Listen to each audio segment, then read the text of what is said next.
नथिया गली में बर्फ का तूफान जारी है। बर्फ के तूफान से हद निगाह सिफर हो गई। रास्ते, दरख्त और सयाहों की गाड़ियां बर्फ से ढक गई हैं, जिसकी वीडियो सोशल मीडिया पर वायरल हो गई है।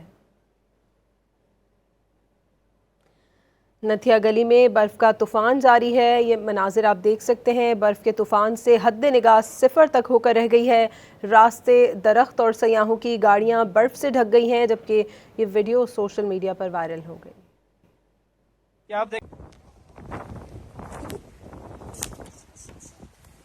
ये देखें जी, इस वक्त नथिया गली के अंदर तूफान जो है बर्फ का वो आ गया हुआ है। ये आप देख सकते हैं, बुरी हालत हो गई है यहाँ पे।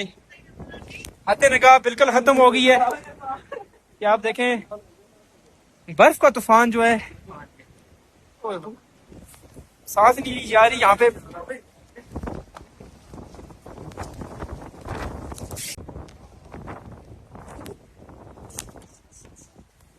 ये देखें जी, इस वक्त नथिया